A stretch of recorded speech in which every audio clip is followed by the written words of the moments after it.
हम शुरू करते हैं लेक्चर।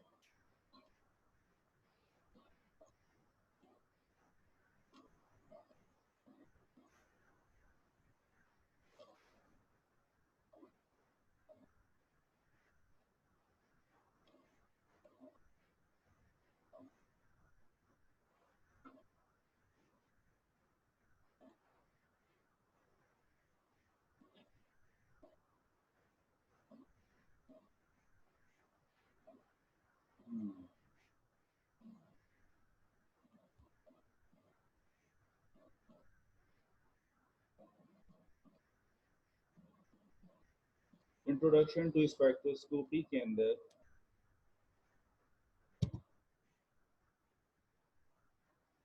हमारे पास है course outline, introduction to mass, introduction to NMR and UV visible spectroscopy, जिसे हम आज देखेंगे इस लेक्चर को।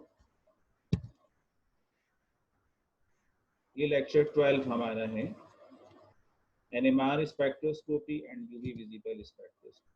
दोनों बहुत वास्ट टेक्निक है, एनएमआर भी और यूवी विजिबल स्पेक्ट्रोस्कोपी भी एक बहुत वास्ट टेक्निक है। एनएमआर खुसूसी तौर पे एक बहुत बड़ा कोर्स है और बहुत सारी क्लासेस इसके अंदर हम कवर करते हैं। तो यहाँ पे हम इंट्रोड्यूस करने की कोशिश करेंगे कि एक अच्छा इंट्रोडक्शन, ब्रीफ इंट्रोडक्शन हो जाए एनएमआर स्पेक्ट्रोस्कोपी का। अच्छा, ये हमारी मैकमरी की बुक है, जिसके अंदर थोड़ा सा हमें एक रेफरेंस मिल जाएगा। 386 से लेके 396 पेजेस, ये कुछ 8-10 पेजेस हैं जो एनएमआर स्पेक्ट्रोस्कोपी यहाँ पे आपको नज़र आएगी। और ये जो तकरीबन 4-5 पेज हैं जिसके अंदर आपको यूवी विजिबल स्पेक्ट्रोस्कोपी नज़र आएगी। ठीक है, तो अब इसको देखते हैं एनएमआर स्पेक्ट्रोस्कोपी क्या है। This is the nuclear magnetic resonance spectroscopy, nuclear magnetic resonance spectroscopy, nuclear magnetic resonance spectroscopy. Nuclear क्योंकि न्यूक्लियस से रिलेटेड, न्यूक्लियस क्या है, प्रोटॉन और न्यूट्रॉन, और उसमें जो चार्ज पार्टिकल है वो प्रोटॉन है, तो बेसिकली ये प्रोटॉन से रिलेटेड है। तो न्यूक्लियस का मतलब प्रोटॉन चार्ज पार्टिकल। तो चार्ज पार्टिकल जो होते हैं मूव करते हैं, स्पिन करते हैं, और उन एनर्जी एक्साइटेशन होती है उनके अंदर। तो due to the presence of proton the nucleus will be active. तो न्यूक्लियर मैग्नेटिक रेजोनेंस, क्योंकि जो न्यूक्लियस है, क्योंकि पॉजिटिव चार्ज एक मैग्नेट के तौर पे काम करता है, तो चार्ज पार्टिकल मैग्नेट के तौर पे काम करता है, it can attract to another thing. तो nuclear magnetic resonance spectroscopy.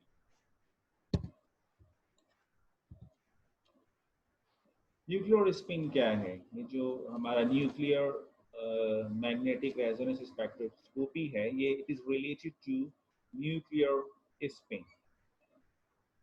Nuclear spin क्या चीज है? न्यूक्लियर स्पिन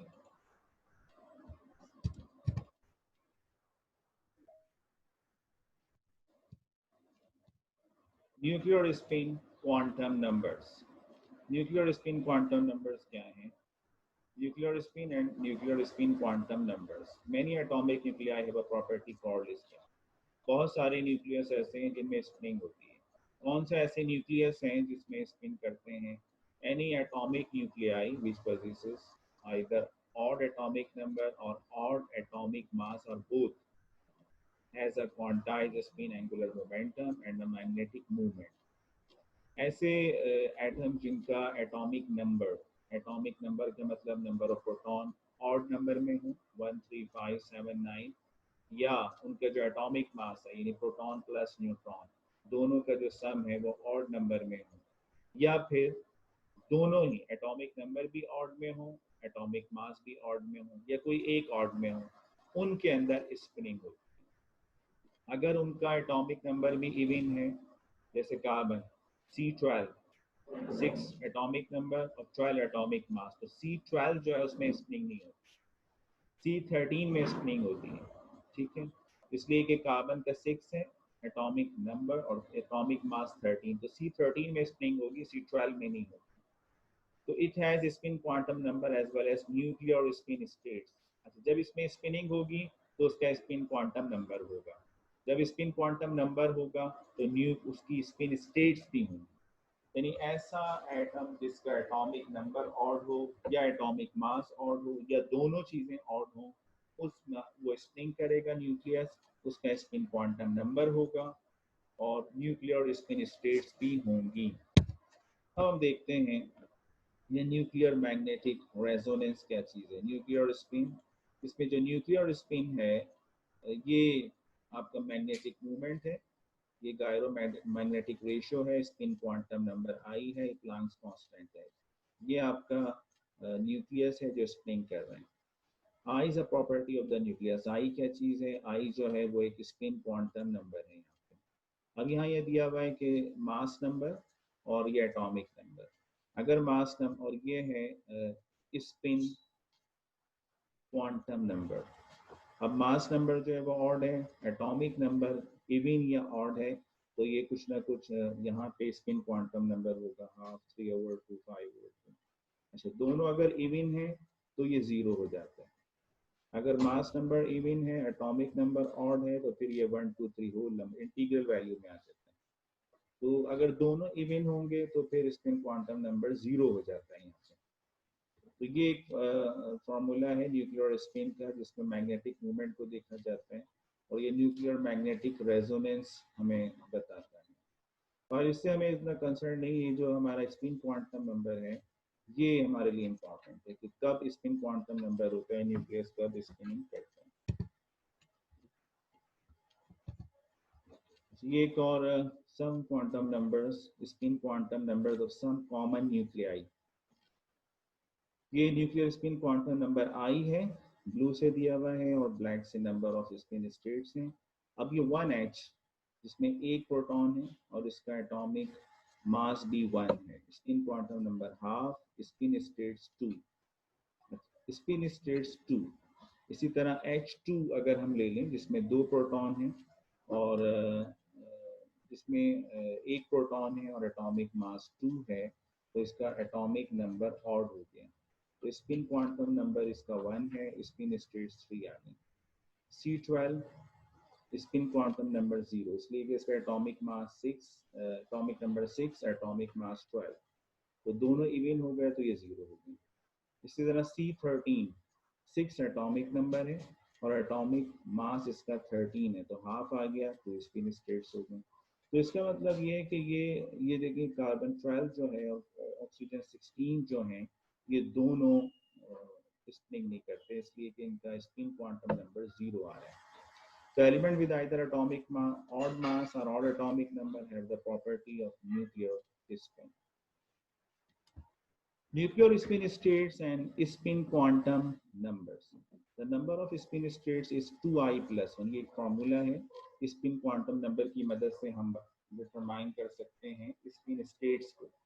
आई जो है वो स्पिन क्वांटम नंबर है, यहाँ सब्स्टिट्यूट करेंगे स्पिन क्वांटम नंबर तो हमें इस फॉर्मूले से पता चल जाएगा स्पिन स्टेट्स कितनी है। Regarding from -I to +I तक हम जाएंगे। अगर हाफ, जैसे अभी हमने यहाँ देखा था, हाफ है तो 2 स्पिन स्टेट्स हैं, हाफ यहाँ रखेंगे तो ये आ जाएगा 2 2 और 1 + 1, यानी फॉर्मूले में रखेंगे तो 2 स्पिन स्टेट्स आ जाएंगी। तो एक -I से +I तक जाना है, एक माइनस हाफ हो जाएगी और एक प्लस हाफ हो जाएगी। और देखें ये 1 है स्पिन क्वांटम नंबर, तो 3 स्टेट्स आ रही हैं। कैसे? यहाँ 1 रखा, 2 1 2 + 1, 3 स्टेट्स आ गई, तो 3 स्टेट्स आ गई और 1 है, तो अब 1 को हम क्या करेंगे, -1 0 और +1, ये आ जाए, -1 0 प्लस, इस तरह से, यानी -I क्या चीज़ है, 1 है, -1 फिर 0 होते हुए प्लस। इस तरह हम स्पिन स्टेट्स इस फॉर्मूले से निकाल सकते हैं स्पिन क्वांटम नंबर के जरिए से। इन एब्सेंस, अच्छा, अब जितनी भी स्पिन स्टेट्स हैं, न्यूक्लियर इसमें मुख्तलिफ तरह से स्पिन कर रहा होता है, मुख्तलिफ न्यूक्लियस स्पिन कर रहा है। बहुत सारे न्यूक्लियस, हाइड्रोजन के बहुत सारे न्यूक्लियस होंगे, एक 1 ग्राम आपने लिया उसमें पता कई हजार न्यूक्लियस होंगे जो स्पिन कर रहे होंगे। In absence of applied magnetic field, all spin states of a given nucleus are of equivalent energy. Degenerate का मतलब है कोई भी बाहर से आप फील्ड अप्लाई नहीं करते मैग्नेटिक फील्ड, तो सबकी एनर्जी एक जैसी है, जितने भी न्यूक्लियस होते हैं उनकी एनर्जी एक जैसी है। स्पिन स्टेट में बदली में इक्वल, तमाम स्पिन स्टेट्स की एनर्जी एक जैसी। All of spin states should be almost equally populated. तमाम स्पिन स्टेट्स इक्वली पॉपुलेटेड होती है, यानी सब में बराबर बराबर न्यूक्लियस होते हैं। Spin states are not of equal energy in an applied magnetic field because nucleus is a charged particle. लेकिन जब आप मैग्नेटिक फील्ड को अप्लाई कर देते हैं बाहर से, अब ये न्यूक्लियर जो स्पिन स्टेट्स हैं इनकी एनर्जी बराबर नहीं रहती, इनके अंदर न्यूक्लियस की पॉपुलेशन बराबर नहीं रहती। अब चेंजेस आ जाती है, इसलिए कि न्यूक्लियस एक चार्ज पार्टिकल है। Any moving charge generate a magnetic field of its own. क्या मतलब, कुछ पॉइंट्स हैं, कोई भी ऐसा चार्ज जो मूव कर रहा है वो खुद एक फील्ड जनरेट कर रहा होता है। न्यूक्लियस खुद एक मैग्नेट है, क्योंकि पॉजिटिव चार्ज है, ये खुद एक फील्ड जनरेट करता है, क्योंकि ये स्पिन कर रहा होता है, ये एक फील्ड जनरेट कर रहा होता है, ये खुद एक मैग्नेट है। Thus, nucleus has a magnetic movement. इसकी एक magnetic movement है, generated by its charge and spin. ठीक है, क्या बात हमें पता चली अब तक ये बात पता चली कि जो न्यूक्लियस है वो स्पिन कर रहा होता है, अपने एक्सिस के लिए घूम रहा होता है, तो स्पिन कहते हैं। और न्यूक्लियस जो है, अगर हमारा एटॉमिक नंबर या एटॉमिक मास दोनों ऑड है या कोई एक ऑड है तो स्पिनिंग होगी, स्पिन क्वांटम नंबर भी होगा उस एटम का और उसकी स्पिन स्टेट्स भी होंगी, और स्पिन स्टेट्स 2i+1 के जरिए हम स्पिन स्टेट्स निकाल सकते हैं, और -i से +i तक वो स्पिन स्टेट्स जाएंगी। जब तक हम मैग्नेटिक फील्ड कोई बाहर से अप्लाई नहीं करते, जितनी भी स्पिन स्टेट्स होती हैं, जैसे अभी H1 की आपने देखी, एक माइनस हाफ है, एक प्लस हाफ है, दो स्पिन स्टेट्स, तो दोनों के अंदर न्यूक्लियस मौजूद है जो स्पिन कर रहे हैं, तो दोनों स्पिन स्टेट्स की एनर्जी बराबर भी होगी और दोनों के अंदर न्यूक्लियस की पॉपुलेशन भी बराबर होगी। लेकिन जब बाहर से कोई अप्लाइड फील्ड, मैग्नेटिक फील्ड लेकर आते हैं, अब ये स्पिन स्टेट्स की एनर्जी बराबर नहीं रहती, दोनों के अंदर न्यूक्लियस की पॉपुलेशन बराबर नहीं रहती। बस यहाँ तक अभी हम तक हमने किया है, ये मैंने दोबारा से एक रिवाइज कर दिया। अब ये एक पिक्चर दी गई है कि ये तमाम न्यूक्लियस है, ये तमाम न्यूक्लियस है, और इसमें कोई भी मैग्नेटिक फील्ड यहाँ पे बाहर से अप्लाई नहीं की गई, ठीक है, और यानी ये है अप्लाइड मैग्नेटिक फील्ड जो 0 है। तो तमाम न्यूक्लियस जो हैं, तमाम न्यूक्लियस रैंडमली ओरिएंटेड है, ठीक है, कोई इधर है कोई इधर है, मुख्तलिफ तरह से स्पिन कर रहे हैं। लेकिन जैसे ही हमने ये applied magnetic field greater than 0, ये हमने अप्लाइड मैग्नेटिक फील्ड अप्लाई की, एक्सटर्नल मैग्नेटिक फील्ड, तो अब इन सब की अंदर एक पर्टिकुलर स्पिन हो गई, या तो वो अलाइन हो गए मैग्नेटिक फील्ड के जिस डायरेक्शन में मैग्नेटिक फील्ड है, या उसके अपोजिट हो गए, या तो उसके सेम डायरेक्शन में हो गए या उसके अपोजिट हो गए, ठीक है। ये आ गई बात, जब मैग्नेटिक फील्ड अप्लाई करते हैं तो क्या होता है, तो कुछ उसके अलाइन हो जाते हैं, कुछ उसके अपोजिट हो जाते हैं। अब ये देखें एक और इसकी एप्लीकेशन कि कुछ इसके अलाइन हो गए और कुछ इसके, ये अप्लाइड मैग्नेटिक फील्ड है, कुछ इसकी डायरेक्शन में चले गए, कुछ इसकी अपोजिट हो गए, ये दो डायरेक्शन बनी। जैसे हाइड्रोजन की बात करते हैं, एक माइनस हाफ एक प्लस हाफ, ये अप्लाइड मैग्नेटिक फील्ड की वजह से दो डायरेक्शन। फिर एक और चीज, एक और इसको और तरह से भी रिप्रेजेंट किया गया है, जैसे हाइड्रोजन का दो है, प्लस हाफ और माइनस हाफ, एक स्पिनिंग ऐसे हो गई क्लॉकवाइज और एक एंटी क्लॉकवाइज हो गई, यानी एक की डायरेक्शन अलग है, एक की डायरेक्शन अलग है। तो अप्लाइड मैग्नेटिक फील्ड जो है, एक उसकी डायरेक्शन में होगा, एक उसके अपोजिट डायरेक्शन में होगा, ये भी बात आ रही है, ये उसी को समझाने की कोशिश की जा रही है।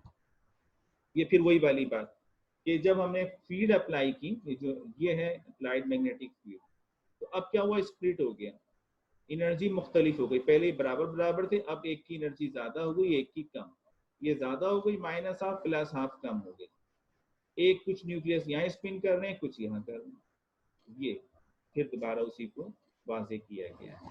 अच्छा, पहले क्या थे, ये दोनों डीजनरेट थे, जब 0 थी तो दोनों स्पिन स्टेट्स बराबर थी एनर्जी में, लेकिन जैसे ही हमने मैग्नेटिक फील्ड अप्लाई की तो एक स्प्लिट हो गई दोनों, एक की एनर्जी बढ़ गई, एक की कम हो गई।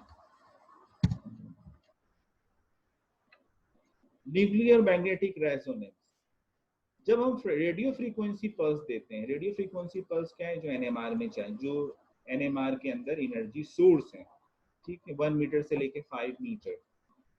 और दूसरा अगर हर्ट्ज देखें तो 40 to 600 मेगा हर्ट्ज, ये रेडियो फ्रीक्वेंसी, ये एच न्यू हमने एनर्जी दी। जब एनर्जी देते हैं तो अब ये न्यूक्लियस स्पिन करने, रेजोनेंस स्पिन कर रहा होता है, अब ये रेजोनेंस शुरू कर देते हैं, स्पिन करते हुए रेजोनेंस शुरू कर देता है, ठीक है। ये सारा एनएमआर फेनोमेना मैं आपको बताना चाहता हूँ।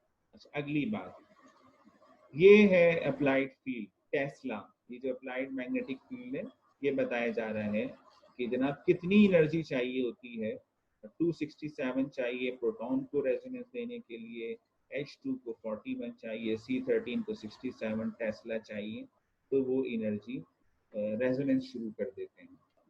ये सब चीज़ें आपको याद करने की ज़रूरत नहीं है, बस मैंने वैसे आपको समझाने के लिए बता दिया है। लार्मर इक्वेशन है जिससे हमें पता चलता है कि कितनी एनर्जी हमें देनी पड़ती है, इसको भी। What is resonance? Absorbance of energy by the spinning nucleus, जो एब्जॉर्ब करता है, न्यूक्लियस जब स्पिन कर रहा होता है, न्यूक्लियस तो हर वक्त स्पिन कर रहा होता है, जब वो एनर्जी एब्जॉर्ब करता है अब रेजोनेंस शुरू हो जाती है, स्पिनिंग करते हुए रेजोनेंस शुरू हो जाती है।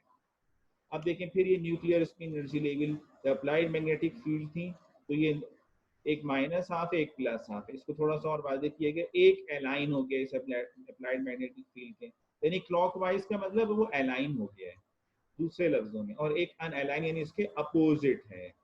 तो अब इसमें ये देखेंगे अपोजिट है, एक इसके अलाइन है, एक इसके अपोजिट है, ये फर्क। फिर दोबारा से हम देखते हैं एब्जॉर्प्शन ऑफ एनर्जी, ये थी अप्लाइड मैग्नेटिक फील्ड। पहले हम मैग्नेटिक फील्ड अप्लाई करते हैं, जब मैग्नेटिक फील्ड अप्लाई करते हैं तो एनएमआर का फेनोमेना क्या है। पहले मैग्नेटिक फील्ड अप्लाई नहीं की, जितने न्यूक्लियस थे सबकी एनर्जी, स्पिन स्टेट्स की एनर्जी एक जैसी, लेकिन जैसे ही मैग्नेटिक फील्ड अप्लाई की तो एक प्लस हाफ वाला नीचे आ गया, माइनस हाफ वाला ऊपर चला गया। अच्छा, पॉपुलेशन पहले बराबर थी, अब पॉपुलेशन भी बराबर नहीं है। अब देखिए यहाँ एक न्यूक्लियस मौजूद है, इसकी अलाइन हुआ है, ठीक है, और यहाँ कोई भी न्यूक्लियस नहीं है। अब जब आपने रेडियो फ्रीक्वेंसी दी, अब आप एनएमआर शुरू कर रहे हैं, रेडियो फ्रीक्वेंसी दी, तो अब क्या होता है, जब रेडियो फ्रीक्वेंसी देते हैं तो ये जो न्यूक्लियस है, ये वाला जो अलाइन हुआ है, जब ये एनर्जी लेगा तो ये यहाँ जाएगा, और ये है अपोजिट वाला ऊपर वाला, तो ये ऊपर चले जाके ऊपर चला गया और अपोजिट हो गया।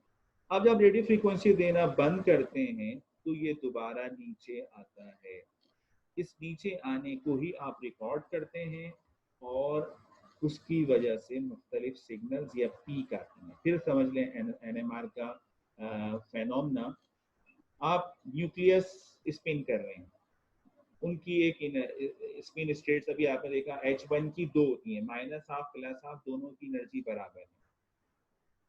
जब आप मैग्नेटिक फील्ड अप्लाई की तो दोनों स्प्लिट हो गए, एक स्पिन स्टेट्स ऊपर चली गई, उसकी एनर्जी बढ़ गई, एक की कम हो गई। अब यहाँ, अब जो नीचे वाली है उसमें न्यूक्लियस मौजूद है, और वो उनकी डायरेक्शन वही है जो मैग्नेटिक फील्ड की है। जब आपने एनएमआर शुरू किया, रेडियो फ्रीक्वेंसी पल्स शुरू की, रेडियो फ्रीक्वेंसी पल्स शुरू की, तो अब ये जो न्यूक्लियस नीचे वाला था ये ऊपर वाले में गया, यानी इसकी डायरेक्शन अपोजिट हो गई, यहाँ एनएमआर कंप्लीट हो गया। अब जैसे रेडियो फ्रीक्वेंसी पल्स बंद करेंगे आप, ये दोबारा से नीचे आएगा रिलैक्स होने अपनी उसी कंडीशन में, जो एक्साइटेड स्टेट में चला गया दोबारा ग्राउंड स्टेट में आएगा, बस इसी जब एनर्जी लॉस करेगा, यहीं से आप इसको रिकॉर्ड करेंगे, यहीं से सिग्नल आने शुरू हो जाएंगे, पीक आएंगे, इसको एंडोस्टेट करेंगे। तो पहले आप अपने सैंपल को कहाँ रखते हैं, मैग्नेटिक फील्ड में रखते हैं, फिर आप रेडियो फ्रीक्वेंसी पल्स देते हैं, फिर रिकॉर्ड करते हैं। This is the phenomena of NMR, and absorption of energy है, ठीक है जनाब। अब ये उसी चीज को बताया गया है कि रेजोनेंस और ये पॉपुलेशन एंड सिग्नल स्ट्रेंथ, ये ऊपर जाते हैं और नीचे आते हैं। सैचुरेशन अगर हो जाएगी, दोनों जगह बराबर हो जाएंगे, तो इक्वल पॉपुलेशन होगी, नो सिग्नल। एनएमआर क्या चीज है, and nuclear magnetic resonance, study of nuclear spin under the influence of applied magnetic field and to record the resulting resonance in nuclear spin through the absorption of radio frequency। ये भी हमने पढ़ा कि हमने sample spin कर रहे हैं, ऐसा न्यूक्लियस जो स्पिन कर रहे हैं उसको मैग्नेटिक फील्ड में रखा और फिर मैग्नेटिक फील्ड पे रखने के बाद हमने रेडियो फ्रीक्वेंसी दी। अब हम उसकी रेजोनेंस जो आ रही है उसको रिकॉर्ड करें और यही हम कहते हैं study of nuclear spin under the influence of applied magnetic field में रखकर न्यूक्लियस जो स्पिन कर रहा है उसको आपने मैग्नेटिक फील्ड में रखा। अब आप रिकॉर्ड कर रहे हैं रेजोनेंस को। कैसे रिकॉर्ड कर रहे हैं? रेडियो फ्रीक्वेंसी दे रहे हैं जो वो एब्जॉर्ब हो रही है और उसको रेजोनेंस को रिकॉर्ड कर रहे हैं। This is the NMR, nuclear magnetic resonance spectroscopy. Instruments की बात करते हैं। बिफोर 1960 फील्ड बहुत पुराना क्लासिकल इंस्ट्रूमेंटेशन जो बहुत पुरानी इंस्ट्रूमेंटेशन है, ये हमारे सामने एक पुरानी इंस्ट्रूमेंटेशन है। पहले ये इस्तेमाल होती थी, अब भी वही फेनोमेना है। NMR machine is basically big and expensive. ठीक है, ये आम मशीन नहीं है जैसे IR होता है, विजिबल होता है। एक बड़ी मशीन है, महंगी मशीन है। आप देखें ये आपका मैग्नेटिक फील्ड के अंदर ये नॉर्थ और साउथ मैग्नेट बने हुए हैं। मैग्नेटिक फील्ड की डायरेक्शन ये है, इसके दरमियान में आप सैंपल को रखते हैं। ये सैंपल रखा आपने, अब ये फ्रीक्वेंसी जनरेटर आपने रेडियो फ्रीक्वेंसी पल्स दी, डिटेक्टर लगा हुआ है, डिटेक्ट करेगा रेजोनेंस और रिकॉर्ड कर लेगा। आसान है, तो बड़ा नहीं है, इंस्ट्रूमेंटेशन आसान है। आप मैग्नेटिक फील्ड में सैंपल रखते हैं जो जिसमें न्यूक्लियस स्पिन कर रहा है, रेडियो फ्रीक्वेंसी पल्स देते हैं, रेजोनेंस और डिटेक्ट करते हैं और रिकॉर्ड करते हैं। मैग्नेट आगे superconducting some electromagnet and permanent magnet still around. Frequency generator आगे जो फ्रीक्वेंसी पल्स दे रहा है, डिटेक्टर क्या कर रहा है, subtract the base frequency XY plotter, ये सारी चीजें इसमें आती हैं।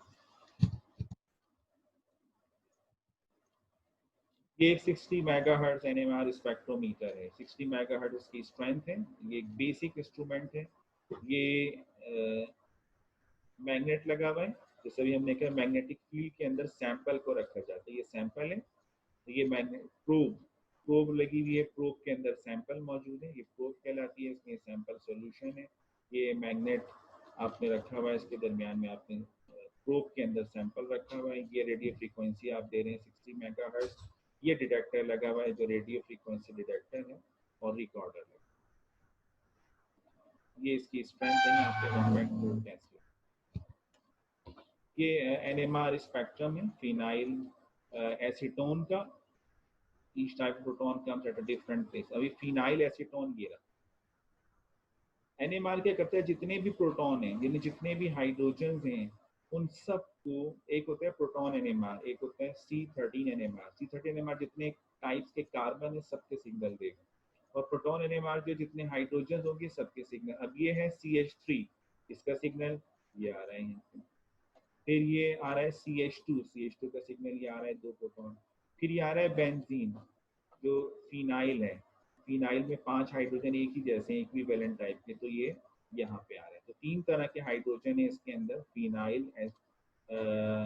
फिनाइल एसीटोन जो इसमें 3 तरह के हाइड्रोजन है, एक ये CH3 टाइप का, CH2 का और फिनाइल वाले पांचों एक जैसे हैं। तो ये 5 प्रोटॉन का सिग्नल, ये 2 प्रोटॉन का सिग्नल और ये 3 प्रोटॉन का सिग्नल। तो ये 3 सिग्नल आ रहे हैं। ये इसकी केमिकल शिफ्ट वैल्यू कहलाती है, जो 0 से लेके तकरीबन 12 तक होती है, 14 तक होती है।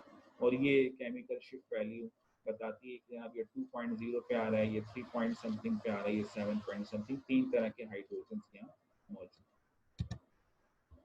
मॉडर्न इंस्ट्रूमेंट्स क्या है NMR के, उसमें पल्स फॉरियर ट्रांसफॉर्म टेक्नोलॉजी इस्तेमाल की जाती है। यानी FT एक मैथमेटिकल कैलकुलेशन है, एक प्रोग्राम है जो ज़्यादा एडवांस कर देता है, कंप्यूटराइज कर देता है। Pulse फॉरियर transform nuclear magnetic resonance spectroscopy required powerful computer.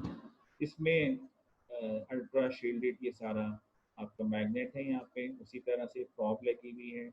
और फिर यहाँ पे आपका रेडियो फ्रीक्वेंसी जनरेटर है, फिर डिटेक्टर उसी तरह से लगा हुआ है, ये इसी तरह से लगे हुए हैं।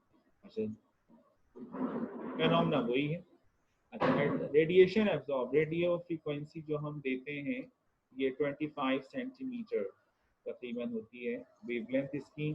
और इफेक्ट क्या होता है मॉलिक्यूल पे, nuclei place under this static magnetic field change their spin after absorption of radio frequency radiation. ये मैंने आपको बताया, रेडियो फ्रीक्वेंसी उसको देते हैं, यानी जो आप एनर्जी दे रहे हैं इसको रेडियो फ्रीक्वेंसी कहलाती है।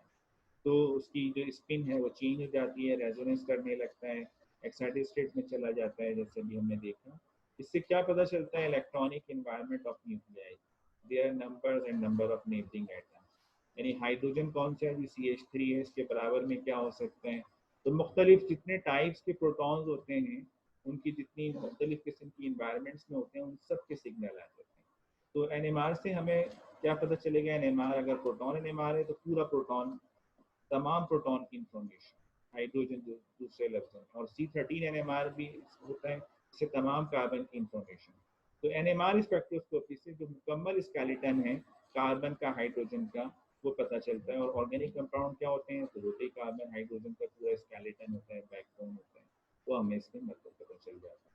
अब ये NMR जो है ये तो बहुत वास्ट फील्ड है, मुख्तलिफ चीज़ों में qualitative analysis, quantitative analysis, 3D structure मालूम करने के लिए इस्तेमाल होता है। और बहुत सबसे ज़्यादा इंफॉर्मेशन जो हमें स्पेक्ट्रोस्कोपिक टेक्निक से मिलती है वो NMR से मिलती है, किसी भी कंपाउंड के बारे में। ठीक है, तो ये थोड़ा सा NMR का हमने देख लिया, NMR किस तरह से काम करता है। ये कुछ वैल्यूज है मैंने बताया, केमिकल शिफ्ट वैल्यू होती है 0 से लेकर 12 और 13 तक जाती है।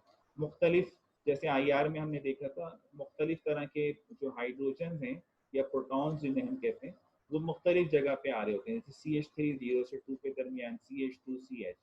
इसी तरह जैसे ये कार्बोक्सिलिक का जो H है, वो इसमें सारे H आए 10 से 12 के दरमियान में, एल्डिहाइडिक का H 9 से 10 के दरमियान में। और ये जो बेंजीन का H होता है, फिनाइल का, ये 6.5 से 8 के दरमियान में। डबल बॉन्ड वाला जो CH होता है ये 5 से लेकर 7 के दरमियान में। तो और ये NH और OH जो है वो 3 से लेकर 7 के दरमियान में। तो इनकी एक वैल्यूज होती है जो हमें याद होनी चाहिए।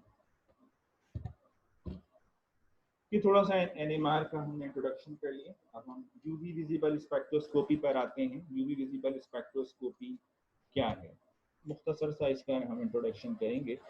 UV विजिबल स्पेक्ट्रोस्कोपी, स्पेक्ट्रोस्कोपी ये तो हमने पढ़ा ही, इलेक्ट्रोमैग्नेटिक स्पेक्ट्रम भी हमने पढ़ लिया। यूवी की जो हम बात करते हैं, यूवी की जो रेंज है वो 190 से लेके 400 है, और विजिबल रीजन जो है वो 400 से लेके 800 रीजन तक होता है। ये इसकी वेवलेंथ है। मुख्तलिफ तरह के रेडिएशन है जिनकी वेवलेंथ मुख्तलिफ होती है। यूवी विजिबल स्पेक्ट्रोस्कोपी जो है वो इलेक्ट्रॉनिक एब्जॉर्प्शन स्पेक्ट्रोस्कोपी है, इलेक्ट्रॉनिक है, यानी मैंने बताया था कि इसमें एक्साइटेशन इलेक्ट्रॉनिक होती है, यानी जो इलेक्ट्रॉन मूव कर रहे होते हैं ऑर्बिटल के अंदर, वो एनर्जी ले लेते हैं, यूवी विजिबल रेडिएशन एब्जॉर्ब करते हैं और अगले नेक्स्ट हायर एनर्जी ऑर्बिटल में जंप कर जाते हैं। और उसके बाद क्या होता है, जब एक्साइटेशन खत्म होती है, एनर्जी देना बंद कर देते हैं, तो दोबारा से वो अपने ग्राउंड स्टेट में आते हैं, लोअर एनर्जी ऑर्बिटल में एनर्जी रिलीज करते हैं। इसी को आप रिकॉर्ड करते हैं, आपको पता चलता है कि जनाब आपके कंपाउंड में अनसैचुरेशन का है, डबल बॉन्ड है, ट्रिपल बॉन्ड है, कॉन्जुगेशन है, ये सारी एप्लीकेशन पता चलती है इससे। तो ये स्पेक्ट्रोस्कोपी हमें बताया गया कि किस तरह ये डिफरेंट कलर्स होते हैं विजिबल के अंदर। वाइट लाइट में 7 कलर्स होते हैं, ये पता है आपको, सबकी वेवलेंथ मुख्तलिफ है। अब ये 400 से लेके 800 तक की रेंज में, देखिए 4 से 800 अब मुख्तलिफ वेवलेंथ, रेड की अलग है, ऑरेंज की अलग, येलो अलग है, ग्रीन, ब्लू, इंडिगो, वायलेट। इसको हम वाइपजर से याद करते हैं, वाइपजर। ये यूवी विजिबल स्पेक्ट्रोफोटोमीटर है, ये लाइट सोर्स है, और ये पॉली मैटर लगा हुआ है जो इसको फोकस कर रहा है, प्रिज्म और ग्रेटिंग लगे हुए हैं। और ये आपका वेवलेंथ सिलेक्टर है, आपने किस वेवलेंथ को पास करना है, ये भी आप, मोनोक्रोमेटर भी है जो अगर कुछ पर्टिकुलर वेवलेंथ पास करनी है। और ये आपका सैंपल सॉल्यूशन लगा हुआ है, ये डिटेक्टर लगा हुआ है। इसमें भी डबल बीम इस्तेमाल होते हैं और सिंगल बीम भी इस्तेमाल होते हैं। डबल बीम में होता है कि ये 2 सेल लगे होते हैं, दोनों से पास होती है। सिंगल बीम में एक ही सेल रखते हैं आप, सैंपल सेल उसमें से पास होता है। सिंपल सा इसका फेनोमेना।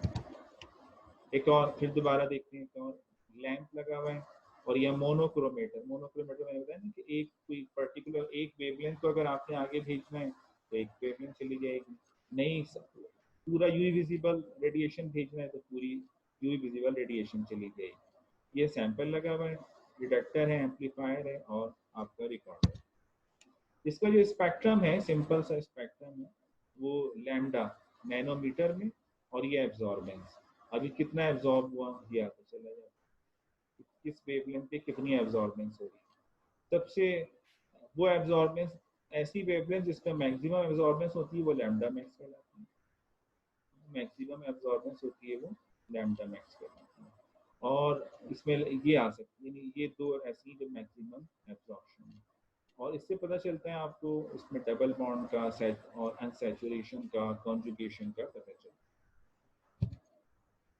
यूवी विजिबल स्पेक्ट्रोफोटोमीटर, ये आपके सामने, आप यहाँ से खोलेंगे, यहाँ से सैंपल इंसर्ट करेंगे और इसमें आप सारा जैसे कंप्यूटर पे काम करते हैं ऐसे बैठ के काम कर सकते हैं। ये भी एक यूवी विजिबल स्पेक्ट्रोफोटोमीटर है।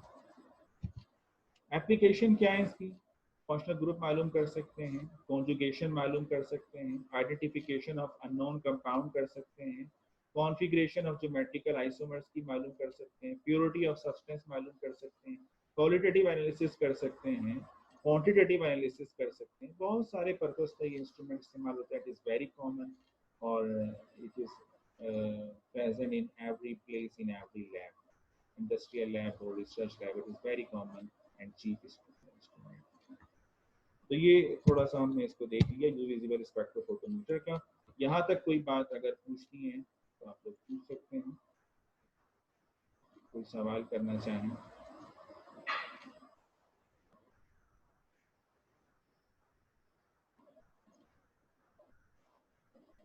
जी, कोई सवाल नहीं, ठीक है।